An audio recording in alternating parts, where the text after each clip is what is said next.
Hi guys, and welcome back to the channel. My name is Sarah, otherwise known as Sarah Says Hi here on YouTube. If you are new to the channel, I follow a ketogenic diet. I've been following keto since June of 2019. I did start off keto at 210 pounds. That is not my heaviest. As of today, I have lost a total of 105 pounds. I will tell you my weight update here in just a moment. For the last 5 months, I've been following keto with alternate day fasting, and that is really what has ramped up my results following the ketogenic diet. So this is my 5-month update of following keto and alternate day fasting. A lot of my new subscribers, I think, have come to me from doing the keto and alternate day fasting. That seems to be very popular. Alternate day fasting is very popular. Fasting is very popular in the keto community. It's being talked about all over. For the last 2 months, I have been doing Dr. Mindy's protocol for hormone building to try to regulate my progesterone. If you are curious to find out what that protocol was, if you click on this link right here, that'll take you to the video that explains what I was doing the first month of following Dr. Mindy's protocol. It was mixed with keto and alternate day fasting as well. And then for the last month, I changed things up from Dr. Mindy's way to following 1 week of carnivore fasting mixed with 3 weeks of keto and alternate day fasting.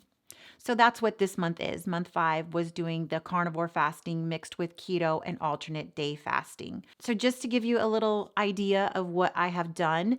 So the first week of the month was my carnivore fasting week, which is also the week before I began my cycle. Before I bled. So during that week, Dr. Minnie does not want you to do any kind of extensive fasting. She only recommends intermittent fasting with a 13 to 15 hour window of a fasting window. So that is what I practiced for days 21 to 28 of my cycle, which happened to be like the first week of October. So at the start of that, I was 177 pounds. I gained 6.4 pounds in 1 week of doing the carnivore fasting. That was actually a lot more weight that I gained doing that than I did the previous month following Dr. Mindy's protocol of having 200 grams of carbs every day for that week. So following the carnivore fasting, I was 183.4 pounds. So then, the second week of the month would have been keto and alternate day fasting, which that was 3 days of 36-hour fasts. And at the end of that second week, I weighed 177.8 pounds. So that actually put me at a little bit of a gain from where I had started originally at the beginning of the month. It was only a 0.8-pound gain, so it's not too bad considering I had gained, 6.4 pounds with carnivore for that week. At the end of the third week, I weighed 176.2. So the scale was definitely going downwards, which I was really happy about. And in my last update, which would have been, 2 weeks into this cycle, I had shared that my goal for the month was just to hit 175 pounds.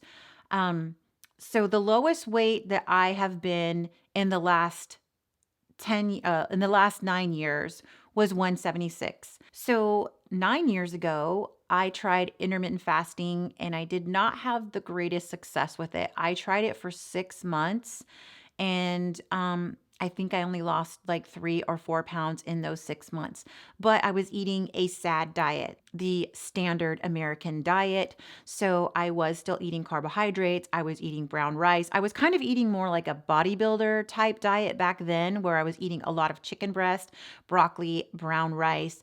But I was doing the intermittent fasting of like a 16-8 protocol. But I did not lose very much weight during those 6 months. But I did, however, get down to 176 pounds, which lasted maybe a week or two. And then the next thing I know, I was right back up into the 180s, went through a breakup and, had gotten back up to like 195, something like that. It's been a struggle for me to consistently stay in the 170s. So I will give myself some credit for that because pretty much the last 2 months I have hovered between like 177 and 180. except for the 1 week that I gained 6 pounds, was 183. So anyhow, so obviously my goal was just to hit 175 for the month of October, which I did. So today's official weigh-in is 174.2, and that means I lost 2 pounds for the week, and my total pounds lost for the month of October is minus 3.6 pounds. So I am more than thrilled for that weight loss, because that's essentially, almost about a pound gone every week, which is pretty average. And then also considering I gained that 6.4 pounds the first week of carnivore. So losing a total of 3.6 pounds for the month, I am happy with that, especially for the fact that I am now below 175. Like, it's amazing. And before I forget, let me show you guys my before and after photos.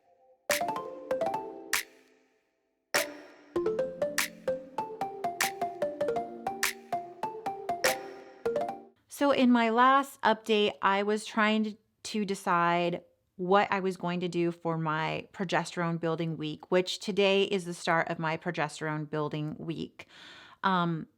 It's a toss up between, sticking with carnivore again for the week or doing Dr. Mindy's progesterone building foods and 200 grams of carbs.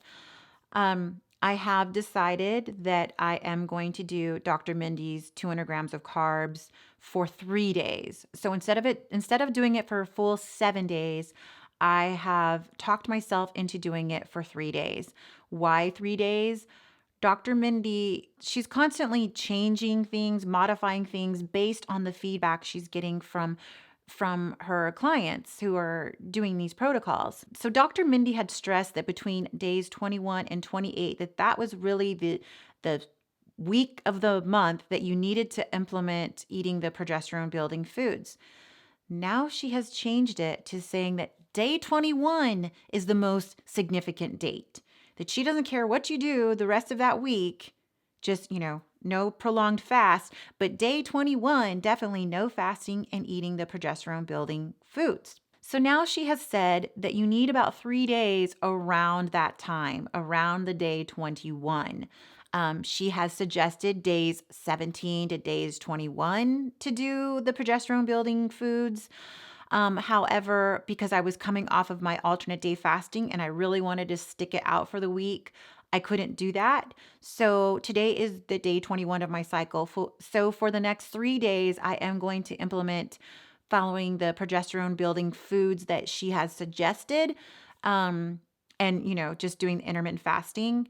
And then I will go back to a normal ketogenic diet the rest of the week until I hit day 28 or 29, whenever my cycle starts. And then I will go back to keto and alternate day fasting again. I will say that I have noticed with keto and alternate day fasting, I am having trouble sleeping on the nights on my feeding days. So the nights that I already ate for the day, I am not getting much sleep. I am waking up at 1 o'clock or 2 o'clock in the morning. I do believe that means that my cortisol levels have risen. And for some reason, on fasting nights, I sleep like a baby.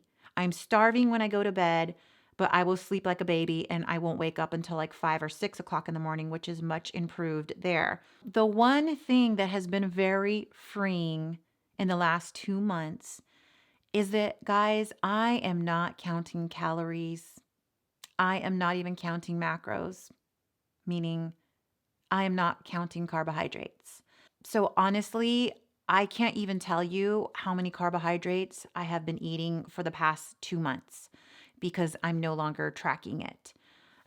Definitely not tracking calories.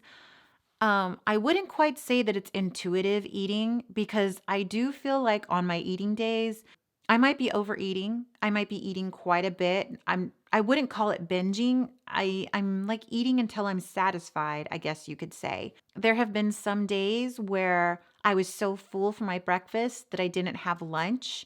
I end up just eating maybe 2 meals on some days. And there are some days where it felt like I was eating all day long. So I can't tell you like how many calories I've been eating or how many macros. And guys, that is so freeing for me. I have not had that in years. pretty much the only time that I have not been counting calories or macros was when I fell off my diet and I was just eating. But it is so freeing, guys. I can't even stress to you how freeing it is. And knowing that I'm still losing weight. Because I would have freaked out about this if it wasn't for reading the obesity code and, taking Dr. Mindy's advice of no calorie counting, no macro counting. I think I would still be stuck in the hole of entering everything into my carb manager. Does it mean that I'm going to toss out carb manager? No. There might be some days where, especially like this, coming upon the 200 grams of carbs, I probably will be tracking my carbohydrates, probably just that, not, my protein or anything else like that.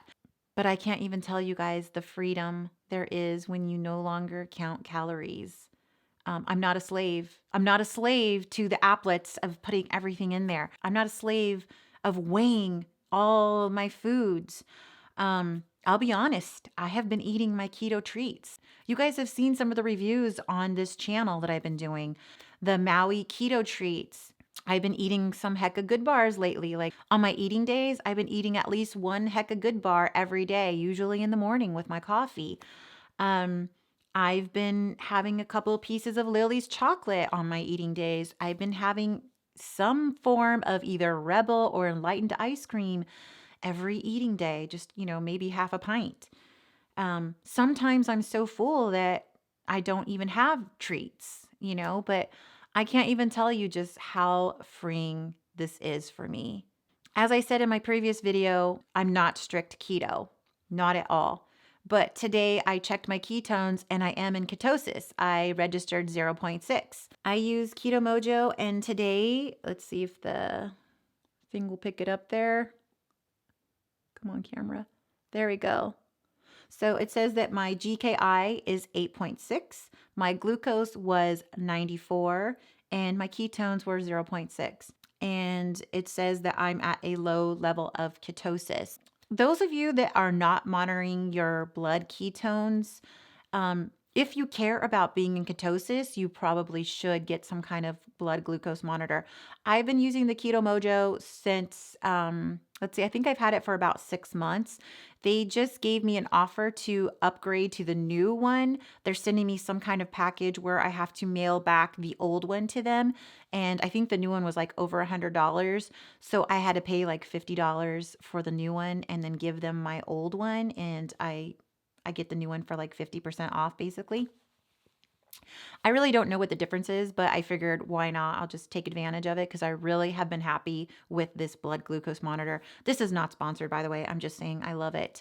And then the things that I have noticed is I always thought that there was an inverse reaction to blood glucose versus ketones, meaning if I checked my blood sugar should be low to have higher level of ketones. That is not the case. For example, today my blood glucose was 94 and it said that my ketones were 0.6. Last week when I had checked my ketones and my blood glucose was even lower than it is today. It was 89, yet I was not in ketosis. So it's not exactly a perfect science to say that there's an inverse reaction, that if you have low blood glucose, you should automatically be in ketosis. That's not how it works. I always thought that's the way it works, but it does not. So if anything, you should be testing your ketones if you care about being in ketosis. I am perfectly okay with being in and out of ketosis because that is what's happening to me throughout my month. I'm going in and out of ketosis. But I've proven to myself that I don't need to be in ketosis 100% of the time to lose weight because I am losing weight still. So there's that. Another announcement that I want to make is that I have started a new Instagram page where I am going to be listing the clothes that I have outgrown, the clothes that are now too big for me. I'm going to be selling them on Instagram. So if you're interested in, buying some of my cool clothes, if you click the link down below in the description, I will have a link to my new Instagram page that is just selling my clothing. I'm hoping that by the time you watch this video, that I will have some things up for sale. If not, just make sure that you are following me on Instagram, because when I do post the items, it'll be several items for sale at once.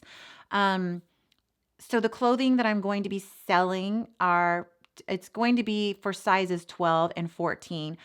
That's another good thing about this month is I have dropped a size. So I'm now wearing a size 10 in my pants. I still believe that I'm a size large in tops. So I will be selling my shirts that are extra large. I have some holiday dresses that I'm going to be selling, some winter like sweatpants, and yeah, just a lot of cool stuff that I can no longer use anymore. And I feel bad about just like donating it to Goodwill because I know what they do. Like, they like overprice things. I know they need to make a living and stuff, but I just think it's wrong how they're getting the clothes for free and then they're going to turn around and sell, the items for $10, $12. But I'm slowly making progress and I feel amazing. I feel so amazing. If you like this video, please give it a thumbs up. If you're not yet subscribed, go ahead and hit the subscribe button down below. And when you do, don't forget to hit that little bell icon, and that'll notify you every time that I've uploaded a new video. Thanks again for watching, and we'll see you in the next one.